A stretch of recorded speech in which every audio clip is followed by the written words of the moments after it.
வணக்கம். இன்னைக்கு நாம பார்க்க போற படம் வந்து மைக்கேல். 2026 ரிலீஸ் ஆன மைக்கேல் ஜாக்சனோட பயோகிராஃபியை தான் பார்க்க போறோம். இந்த படத்தோட கதை என்ன அப்படின்னு பார்த்தீங்கன்னா, 1966ல மைக்கேல் ஜாக்சனை காமிக்கிறாங்க. அப்போ அவருக்கு ஒரு 6 வயசு இருக்கும். அவருக்கு வந்து 5 அண்ணன் தம்பி. அந்த ஃபுல்லாகவே வந்து பாட்டு கச்சேரியை தான் பண்ணிக்கிட்டு இருக்காங்க. ஸ்டேஜ் ப்ரோக்ராம் தான். அந்த ஸ்டேஜ் ப்ரோக்ராமோட நேமே வந்து பார்த்தீங்கன்னா, ஜாக்சன் 5 அப்படிங்கிறதான் நேமு. இவர் தான் கொஞ்சம் சின்ன பையனாக இருக்கார். மீதி 4 பேர் அண்ணங்க வந்து கொஞ்சம் ஒரு 15 வயசு 16 வயசு கொஞ்சம் பெரிய பசங்களாக இருக்காங்க. இண்டியானா அப்படிங்கிற நாட்டில் தான் வந்து இந்த படத்தை ஓப்பன் பண்ணுறான். அங்கே தான் ஆரம்ப காலத்தில் அவங்க இருந்திருப்பாங்க போல்.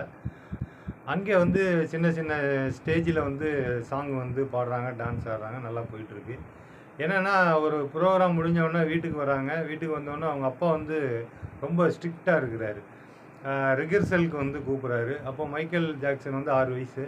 இல்லை எனக்கு வந்து ரொம்ப டயர்டாக இருக்குது அப்படின்றாரு. உடனே என்ன பண்ணுறாருன்னா பெல்ட்டை கழட்டி அடி பிரித்து எடுத்துடுறாரு.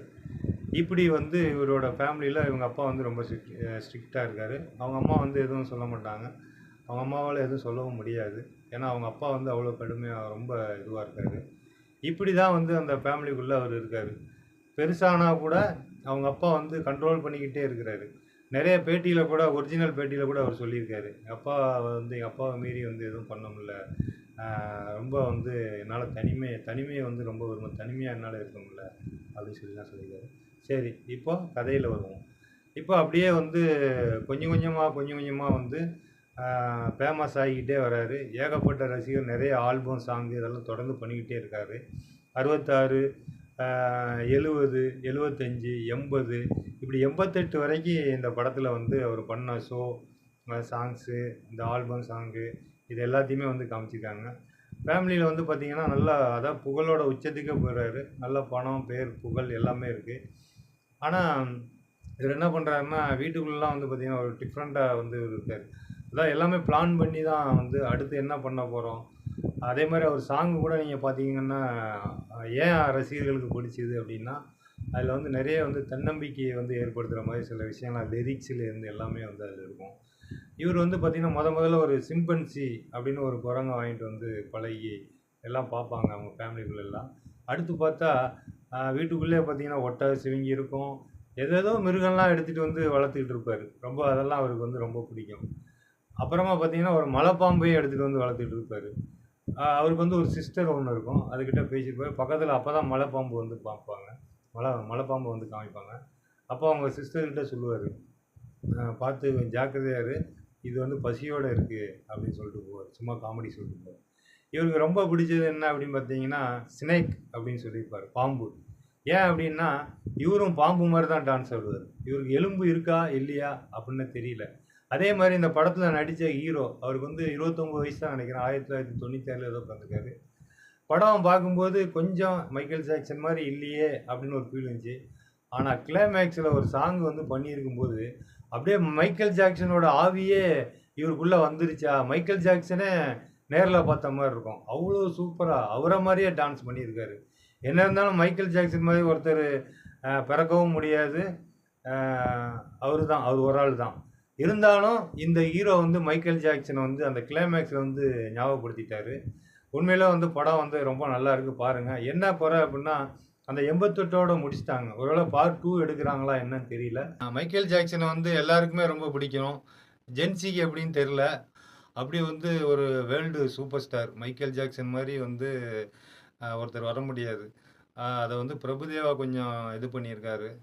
ஓகே, இப்போ என்ன விஷயம் அப்படின்னா மைக்கேல் ஜாக்சன் வந்து இந்த ஸ்டோரியில் சில விஷயங்கள், முக்கியமான விஷயங்கள்லாம் காமிச்சிருப்பாங்க. அவர் வந்து ஆப்ரேஷன் பண்ணது, அதுக்கப்புறமா முக்கியமான மேட்டர் என்னன்னா எம்டிவியில் வந்து கேட்பார். எம்டிவியில் வந்து கருப்பர்களுக்கெல்லாம் வந்து பெருசாக அவங்க கொடுக்க மாட்டாங்க. ஆனால் இவரோட ஃபேமஸை பார்த்து இவர் பிச்சுக்கிட்டு வேர்ல்டு லெவலில் ஃபேமஸ் ஆனவுடனே எம்டிவி வந்து ஓகே பண்ணி அப்புறம் எம்டிவிலலாம் வந்து அந்த ப்ரோக்ராம்லாம் பண்ணுவார். அதே மாதிரி மெயினாக அவர் இந்த படத்தில் காமிச்சுப்பாங்க. முக்கியமாக அவருக்கு ஒரு ஆக்சிடென்ட் நடக்கும்.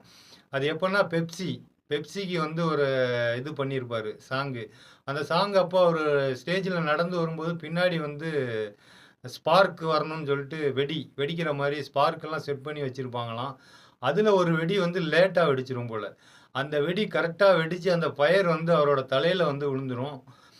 தலையில வந்து இவரு ஜெல்லு வச்சிருக்கிறாரு. அந்த ஜெல்லு வச்ச உடனே அந்த ஃபயர் ஆயி அந்த அப்படியே அப்படியே புடிச்சு எரியும். தலையில எரியும். ஆனா அவரு டான்ஸ நிறுத்தாம டான்ஸ் ஆடிட்டு இருப்பாரு. லேட் ஆயிடும். அந்த ஃபயர் ஃபுல்லா ஏறி கிட்டத்தட்ட தலையில ரொம்ப பாதிப்பாயிடும். அதாவது அத காமிச்சிருப்பாங்க படத்துலயும். மூளை வரைக்கி ரொம்ப ஃபயர் ஆயிடும். அதுல வந்து நெறைய அவருக்கு உடம்புல நெறைய வந்து மிஸ்டேக்லாம் வந்துச்சு. அதுக்காக மருந்து, சில மருந்து அதாவது மயக்க மருந்து, சில மருந்தெல்லாம் எடுக்கக்கூடாத மருந்தெல்லாம் அவரு டாக்டர் குடுத்து, அதனால பின்னாடி வந்து அந்த அ அட்டாக் மாரி வந்ததெல்லாம் சொல்லுவாங்க. அது என்னன்னு தெரியல. அதே மாரி படத்துல வந்து அந்த 88ஓட முடிச்சிடுறாங்க. நம்ம பர்சனல் லைஃப்க்குள்ள போவோம்னா, ஆனா என்னைக்கா இருந்தாலும் மைக்கேல் ஜாக்சன் வந்து ஒரு சூப்பர் ஸ்டார் தான். அதாவது அந்த சாங்கெல்லாம் காமிச்சிருப்பாங்க. ரசிகர்லாம் அப்படியே கத்துவாங்க. உயிர உட்டுருவாங்க போல இருக்கு. மயங்கி கீழ விழுந்து அப்படியே கிடைச்சா அவர பிச்சு தின்றுவாங்க போல. அந்த அளவுக்கு ரசிகர் அப்படிலாம் இருந்திருக்காங்க அந்த காலத்துல. அவ்வளோ ஒரு ஃபேன் அவருக்கு இருந்துச்சு. அதே மாரி இந்த படத்துல வந்து படத்துலயும் சரி, உண்மையிலே அவர் நடந்ததுன்னா, சின்ன வயசுல அவரால வந்து விளையாட முடியல. அந்த சின்ன வயசோட வாழ்க்கை வந்து அவரு தொலைச்சிடுறாரு. அத படத்துல பதிவு பண்ணியிருக்காங்க. அதே மாரி அவரோட மேனரிசம் அது வந்து நல்லா பண்ணியிருக்காரு இவரு. என்னன்னா, ஒரு ஒரு ஸ்டேஜுக்கும் போறதுக்கு முன்னாடி அப்படி ஒரு ஜம்ப் பண்ணுவாரு. அந்த இதெல்லாம் பண்ணியிருக்காரு. இருந்தாலும் எனக்கு தெரிஞ்சதுல அவரு வந்து 2 வாட்டி மேரேஜ் பண்ணியிருக்காரு. ஒருத்தர் ஃபர்ஸ்ட்டு மேரேஜ் வந்து 2 வருஷம். 2வது மேரேஜ் வந்து 4 வருஷம். டிவோர்ஸ் பண்ணிட்டாரு. 3 பசங்க போல 3 குழந்தைங்க அவருக்கு.